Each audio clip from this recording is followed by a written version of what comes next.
नमस्कार, नेपाल डायरीमा यहाँलाई स्वागत छ। सुरु गरौं आजका प्रमुख समाचारबाट। कोभिड संक्रमितको संख्या दैनिक बढ्दो, पछिल्लो 24 घण्टामा थप 337 जना संक्रमित। भारतमा कोरोनाको दोस्रो भेरिएन्ट फैलिन थालेपछि सीमा क्षेत्रमा चेक जाँचमा तीव्रता। प्रधानमन्त्री ओली भन्छन् सावधानी भएन भने फेरि लकडाउनमा पुग्दैनौ भन्ने के ग्यारेन्टी। माधव कुमार नेपाल भन्छन् ओलीले पार्टीलाई मुठीमा राखेर कार्यकर्तालाई दास बनाउन खोजे। कालीकोटमा भीषण आग लागि 6 घर जलेर नष्ट। नेपाल पत्रकार महासंघको अध्यक्षमा विपुल पोखरेल निर्वाचित। लिम्पियाधुरा लगायत भूभाग 900 मेटिएको नक्सा राखेको प्रति भीम रावलको आपत्ति। संविधानमै नभएको अर्ली इलेक्सनको चर्चा राजनीतिक वृत्तमा कहाँबाट छायो। राप्रपा नेता चलाउने कांग्रेसमा प्रवेश। रविन्द्र मिश्रको राजनीतिसँगै राजकाज सार्वजनिक। हुलाकी सडक अवरोध नगर्न वन मन्त्रीको निर्देशन। उत्तरी म्यानमारमा जातीय सेनाको आक्रमण, 10 प्रहरी मारिए। इन्डोनेसियामा 6 रेक्टर स्केलको भूकम्प, 6 जनाको मृत्यु। अफगानिस्तानमा हिंसात्मक घटना बढ्दो, 24 घण्टामा 92 जनाको मृत्यु। यो सँगै अब सुरु गरौं समाचार विस्तारमा। पछिल्लो 24 घण्टामा देशभर 337 जनामा कोभिड-19 संक्रमण पुष्टि भएको छ। स्वास्थ्य तथा जनसंख्या मन्त्रालयले दिएको जानकारी अनुसार 337 जनामा कोभिड देखिएको हो। यो अवधिमा 3532 जनाको पीसीआर परीक्षण गरिएको मन्त्रालयले जानकारी दिएको छ। 151 जना संक्रमण मुक्त भएका छन्। पछिल्लो 24 घण्टामा कोभिड संक्रमण भएका 1 जनाको मृत्यु भएको छ। अहिलेसम्म देशभर 2,79,725 जनामा कोभिड संक्रमण देखिसकेको छ। अहिलेसम्म संक्रमण भएका 3,039 जनाको मृत्यु भएको मन्त्रालयले जानकारी दिएको छ। पछिल्लो केही दिन यता संक्रमितको संख्या थपिँदै गइरहेको छ। छिमेकी मुलुक भारतको विभिन्न प्रान्तमा कोरोना भाइरसको दोस्रो भेरिएन्टको बढ्दै गएको अवस्थामा नेपाल भारत सीमा क्षेत्रमा चेक जाँच कार्यलाई तीव्रता दिएको छ। नेपाल भारत खुला सिमाना भएका कारण भारतबाट नेपालमा सहजै आवत जावत गर्न सकिने अवस्थालाई मध्यनजर गर्दै नेपाल सरकारले सीमा क्षेत्रमा चेक जाँच कार्यलाई तीव्रता दिएको हो। सोही क्रममा वीरगञ्ज भन्सारमा सञ्चालित हेल्थ डेस्कमा पनि दिनहुँ भारतबाट आउने यात्रुहरूलाई चेक जाँच गर्ने कार्यलाई तीव्रता दिएको छ। नेपाल भारतको मुख्य प्रवेशद्वारको रूपमा पनि चिनिने वीरगञ्ज भन्सार क्षेत्रबाट पनि अत्याधिक मात्रामा सर्वसाधारणहरू नेपाल भारत ओहोरदोहोर गर्ने गरेका छन्। दिनहुँ हजारौंको संख्यामा भारतबाट नेपाल प्रवेश गर्नेहरू भए तापनि सीमित व्यक्तिलाई मात्रै चेक जाँच गर्ने कार्य गरिएका कारण पनि भारतबाट पुनः दोस्रो भेरिएन्टको संक्रमण नेपालमा सर्ने हो कि चुनौती थपिएको छ। वीरगञ्ज भन्सारमा 2 वटा हेल्प डेस्क स्थापना गरिए पनि एउटा हेल्प डेस्कमा मात्र चेक जाँच भइरहेको छ। भारतबाट आउने यात्रुहरूलाई सुरक्षाकर्मीहरूले रोकेर सोधपुछ गरी भारतको कोरोना हटस्पट स्थानबाट आएकाहरूलाई मात्र चेक जाँच गर्ने गरिएको छ। दैनिक हजारौंको संख्यामा यात्रुहरू भारतबाट आउने गरे तापनि 3 देखि 500 को हाराहारीमा साधारण चेक जाँच गर्ने गरिएको छ भने 15 देखि 50 जनालाई एन्टिजेन परीक्षण गर्ने गरिएको छ। विगत 4 दिनको तथ्याङ्क अनुसार वीरगञ्ज भन्सार हुँदै भारतको उत्तर प्रदेश, पञ्जाब, महाराष्ट्र लगायतका स्थानबाट नेपाल भित्रिएका 1500 भारतीय नागरिकहरूको साधारण चेक जाँच गरिएको छ। त्यस्तै 147 जनाको एन्टिजेन परीक्षण गरिएको हेल्थ डेस्कका प्रवक्ता मोहम्मद सैलुन हवारीले जानकारी दिए। गत चैत 23 गते भारतबाट आएका 18 जनालाई एन्टिजेन परीक्षण गर्दा 2 जनामा संक्रमण पुष्टि देखिएपछि उनीहरूलाई पीसीआर परीक्षणको लागि नारायणी अस्पतालमा पठाइएको थियो। प्रधानमन्त्री केपी शर्मा ओलीले कोरोना भाइरस विरुद्ध सावधानी अपनाउन सकिएन भने फेरि पनि लकडाउन गर्नुपर्ने अवस्था आउन सक्ने बताएका छन्। शनिबार नेपाल उद्योग वाणिज्य महासंघको 55औं वार्षिक साधारण सभा र उद्योग वाणिज्य दिवस कार्यक्रमलाई सम्बोधन गर्दै प्रधानमन्त्री ओलीले छिमेकी मुलुक भारतमा एकै दिन 1.5 लाख जनामा संक्रमण देखिएको उल्लेख गर्दै यसतर्फ ध्यान दिनुपर्ने बताए। गत 1 वर्ष कोभिड-19ले पारेको बाधाले समृद्ध प्राप्तिको रफ्तार घटेको पनि प्रधानमन्त्री ओलीको भनाइ थियो। कोभिडले दुःख दियो तर हामीले जीवन पहिले भन्यौं। अब पनि कोभिडलाई सावधानीपूर्वक सामना गर्नुपर्ने बाहेक अरू उपाय प्रभावकारी नभएको बताउँदै प्रधानमन्त्री ओलीले भने सावधानी भएन भने फेरि लकडाउनमा पुग्दैनौं भन्ने के ग्यारेन्टी। यस्तै ओलीले सरकार उद्योग व्यवसायलाई अघि बढ्न बाधा पार्ने कानूनी प्रावधान र विलम्बकारी प्रशासनिक प्रक्रियाहरूलाई बदल्ने बताए। उनले उद्योग व्यवसायका लक्ष्य सरकारका समेत लक्ष्य भएको बताए। देशले लामो समयदेखि चुनौतीको रूपमा झेलेको व्यापार घाटाको नियमित वृद्धिमा हाल नियन्त्रण हुँदै गएको उल्लेख गर्दै प्रधानमन्त्री ओलीले अब यो क्रमशः कम हुँदै जाने समेत बताए। उद्योग वाणिज्य क्षेत्रमा हडताल जस्ता समस्या समाधान गरिएको छ र सबैभन्दा महत्त्वपूर्ण कुरा नेपालबाट अब हिंसाको राजनीति समाप्त भएको छ प्रधानमन्त्रीको भनाइ छ। त्यस्तै प्रधानमन्त्री ओलीले देश बनाउने र व्यक्ति स्वार्थ सिद्धि गर्ने चिन्न सक्नुपर्ने बताए। वास्तविकता र कुनै वस्तुको रंगीन विज्ञापनका बीचमा भेद पाउँदैनौ भने देश अलमलमा पर्छ। उनले भने सरकार सन् 2030 अगावै नेपालको विकास लक्ष्य पूरा गर्न लागेको बताउँदै निर्दिष्ट लक्ष्य तोकेर मात्र अघि बढेको पनि उनले बताए। संसदीय अंकगणितलाई दुरुपयोग गरेर सरकार ढाल्न खोजेको बताउँदै प्रधानमन्त्री ओलीले सरकार जान्छ कि भनेर पीर आफूलाई नभएको दावी गरे। नेकपा एमालेका वरिष्ठ नेता माधव कुमार नेपालले राम्रो पार्टी बनाउने प्रयासमा आफूहरू रहेको बताएका छन्। वीरगञ्जमा शनिबार आफू पक्षीय नेकपा एमालेको जिल्ला स्तरीय अगुवा कार्यकर्ता भेलालाई सम्बोधन गर्दै उनले राम्रा मानिसलाई लिएर राम्रो संगठन बनाउने पक्षमा आफूहरू रहेको बताए। हामी राम्रो मान्छे बन्ने पक्षमा छौं, राम्रो पार्टी बनाउने पक्षमा छौं। उनले भने राम्रो संगठन बनाउने पक्षमा हामी छौं, जुन संगठन क्रियाशील गतिशील होस्, देश र समाजको समस्याप्रति समर्पित होस्। केपी ओली जुन दिनदेखि अध्यक्ष भए त्यही दिनबाट पार्टीभित्र महासमस्या उत्पन्न भएको नेपालको आरोप थियो। एमालेमा रहेको 44 सदस्यीय पोलिट ब्युरो मध्ये 24 जना सदस्य आफ्नो पक्षमा रहेकाले अध्यक्ष ओलीले आफू अल्पमतमा पर्ने भन्दै पोलिट ब्युरोको बैठक बोलाउनबाट डराउने गरेको उनको जिकिर थियो। 44 सदस्यको पोलिट ब्युरोमा हाम्रो पक्षमा 24 जना, उनको पक्षमा जम्मा 20 जना। ओलीतर्फ इंकित गर्दै उनले भने यो नाम सुनेर पनि काप्न थाले। त्यो 24 जनाले त सोझै मलाई खाइदिन्छन् भनेर केपी ओलीमाथि वामदेव गौतमको विश्वास नरहेकाले पनि उनी आफूहरूकै साथमा रहेको नेता नेपालको भनाइ थियो। ओलीले पार्टी नभई गुट चलाइरहेको उक्त गुट ओलीको एउटा सानो टुक्रा मात्र रहेको उनले संज्ञा दिए। ओलीले पार्टीलाई मुठीमा राखेर पार्टीका कार्यकर्तालाई दास बनाउन खोजेको नेपालको आरोप छ। कम्युनिस्ट पार्टीमा नीति प्रधान हुने तर नेता प्रधान नहुने गरेकाले पार्टी प्रजातान्त्रिक लोकतान्त्रिक तरिकाले सञ्चालित हुनुपर्ने उनले सुझाव दिए। पुष्पलालले 2006 सालमा कम्युनिस्ट पार्टी स्थापना गर्ने बेलामा भनेका थिए कि कम्युनिस्ट पार्टीमा नीति प्रधान हुन्छ, नेता होइन। उनले भने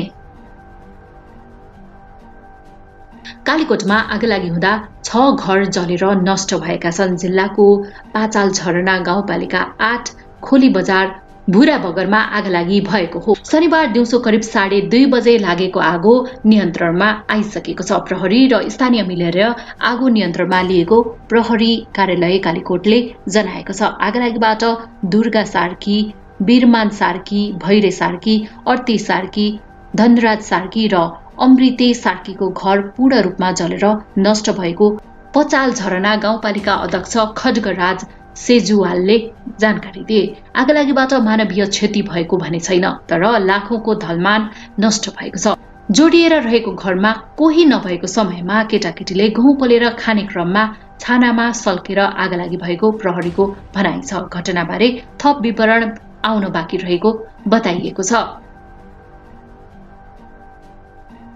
नेपाल पत्रकार महासंघको अध्यक्षमा विपुल पोखरेल निर्वाचित भएका छन्। उनले निकटतम प्रतिद्वन्दी निर्मला शर्मालाई 3027 मतले पराजित गरेका हुन्। पोखरेलले 6942 मत पाउँदा शर्माले 3915 मत प्राप्त गरिन्। त्यस्तै अध्यक्षका अर्का उम्मेद्वार राजेन्द्र सिंह बुढाथोकीले 491 मत ल्याए भने रामप्रसाद दाहालले 156 मत प्राप्त गरे।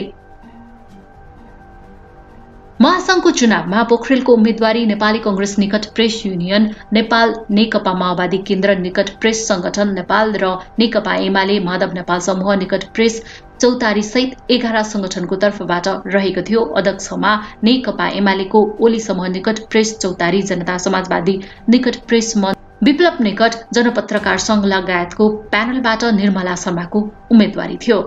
निर्वाचित अध्यक्षमा पोखरेलले महासंघको निर्णय प्रक्रिया र नीति निर्माणमा दलीय प्रभाव पर्न नदिने प्रतिबद्धता जनाएका छन्। शनिबार विजय जुलुस मनाउँदै पोखरेलले महासंघका कुनै पनि कुरामा दलीय एजेन्डाको प्रभाव पर्न नदिने बताएका हुन्। यस्तै श्रमजीवी पत्रकारहरूको हक हितका मुद्दाहरूलाई अगाडि लैजाने सम्बन्धमा आफूहरूले कहीँ कतै सम्झौता नगर्ने प्रतिबद्धता पनि जनाएका छन्।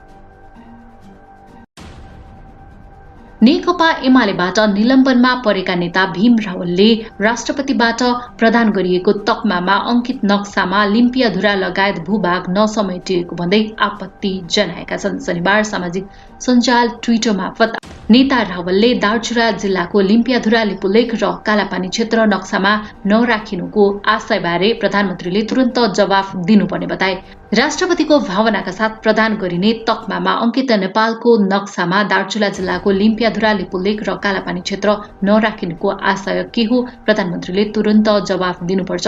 यसो हुनुको कारण कतै बालुवाटारमा प्रधानमन्त्रीको विदेशी गुप्तचर समेतका व्यक्तिहरूसँगको मन्त्रणा त होइन, उनले लेखेका छन्। गणतन्त्र नेपालका प्रथम राष्ट्रपति डाक्टर रामवरण यादवले मुलुकको लोकतन्त्र खतरामा रहेको बताएका छन्। गैंडाकोटका तिलक प्रसाद सापकोटाले लेखेको यात्रा निरन्तर पुस्तकको शनिबार विमोचन गर्दै यादवले लोकतन्त्र रक्षाका लागि सरकारको नेतृत्व नेपाली कांग्रेसले गर्नुपर्ने बताएका छन्। संविधान जारी गर्दा र माओवादीलाई शान्ति प्रक्रियामा ल्याउँदा कांग्रेसले नेतृत्वदायी भूमिका खेलेको भन्दै डाक्टर यादवले लोकतन्त्रको रक्षाका लागि पनि अब कांग्रेसले नेतृत्व गर्नुपर्ने बताए।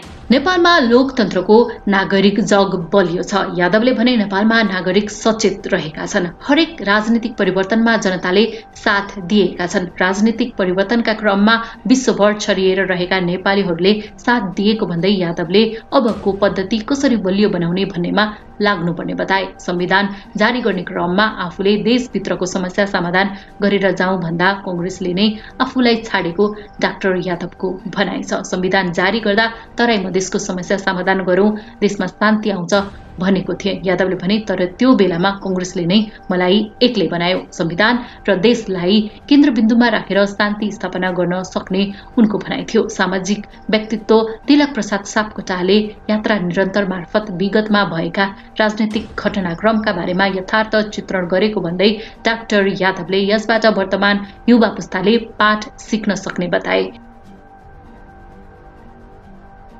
राष्ट्रिय प्रजातन्त्र पार्टी राप्रपाका नेता रामबहादुर चलाउने नेपाली कांग्रेसमा प्रवेश गरेका छन्। शनिबारको देउबा निवासमा भएको एक कार्यक्रममा कांग्रेसका सभापति तथा पूर्व प्रधानमन्त्री शेरबहादुर देउबाले उनलाई पार्टीमा स्वागत गरेका थिए। 2036 सालदेखि राजनीतिमा सक्रिय चलाउनेलाई देउबाले औपचारिक रूपमा कांग्रेसको सदस्यता प्रदान गर्दै पार्टी प्रवेश गराएका हुन्। 2047 सालदेखि राप्रपामा रहेका चलाउने पूर्व जिल्ला विकास समिति आसामका सदस्य रहनुका साथै 2070 सालको आम निर्वाचनमा राप्रपाका तर्फबाट आसाम क्षेत्र नम्बर 2 बाट संसदको उम्मेद्वार समेत बनेका थिए। विवेकशील साझा पार्टीका अध्यक्ष रविन्द्र मिश्रको चौथो पुस्तक राजनीतिसँगै राजकाज सार्वजनिक गरिएको छ। शनिबार काठमाडौँमा एक कार्यक्रमका बीच पूर्व प्रधानमन्त्री डाक्टर बाबुराम भट्टराई र राष्ट्रिय योजना आयोगका पूर्वाध्यक्ष डाक्टर स्वर्णिम वाग्लेले पुस्तकको विमोचन गरेका हुन्। पुस्तकमा मिश्रले नेपालको राजनीतिको उठान, अभ्यास र वर्तमान अवस्थालाई खेलाएका छन्। उनले नेपाली राजनीतिको दूरगामी लक्ष्य र अहिले भइरहेको अभ्यास विरोधाभासपूर्ण रहेको टिप्पणी पुस्तक मार्फत गरेका छन्। राजनीतिक कार्यकर्ता, राजनीतिक दल, सरकार र समाजको मनोविज्ञानले संविधानको प्रस्तावमा उल्लेख भएका नेपालको दृश्य पूरा हुन असम्भव रहेको निष्कर्ष उनले दिएका छन्।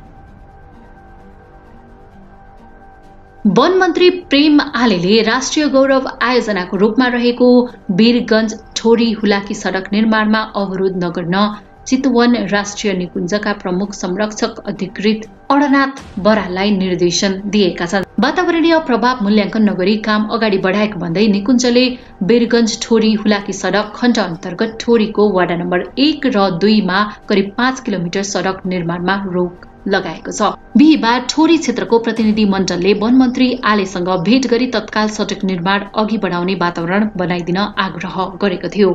जवाफमा मन्त्री आलेले वार्डेन बराललाई फोन गरी सडक निर्माण नरोक्न निर्देशन दिएका हुन्। निकुञ्जले सडक निर्माणमा अवरोध पुर्याएको भन्दै ठेकेदार कम्पनीले अधुरो काम हस्तान्तरण गरेर हिँडेपछि स्थानीयले सङ्घर्ष समिति गठन गरी चरणबद्ध आन्दोलन गर्दै आएका छन्। यसअघि ठोरीमा कालोपत्र सडकको बीचमा परेको रुख नकाटी बाटो कालोपत्र गरिएको फोटो सामाजिक सञ्जालमा भाइरल भएको थियो। उत्तरी म्यानमारको प्रान्त सानामा जातीय सेनाको एक गठबन्धनले प्रहरी चौकीमा आक्रमण गरेको छ। घटनामा 10 प्रहरी मारिएको बताइएको छ। सान प्रान्तमा रहेको चौकीमा शनिबार बिहान आर्कान आर्मी, आर्कान सेना, टाङ लेबरेन्स आर्मी र Myanmar nationalist democratic alliance army गठबन्धनले आक्रमण गरेको स्थानीय समाचार माध्यम सान न्युजले जानकारी दिएको छ।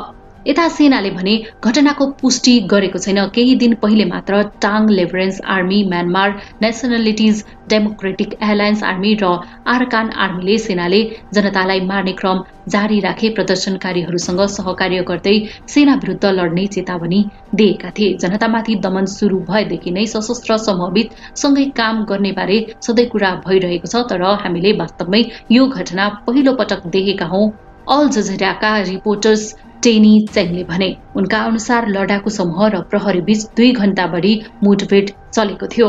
म्यानमारका कयौं सशस्त्र समूह वार्तामा आइसकेका छन् भने केही समूह अझै पनि सरकार विरुद्ध लड्दै आइरहेका छन्। वार्ता गर्न बाँकी समूहमाथि प्रतिबन्ध लगाइएको छ। उनीहरूले राष्ट्रिय एकता सरकार बनाउनु पर्ने माग राख्दै आएका छन्।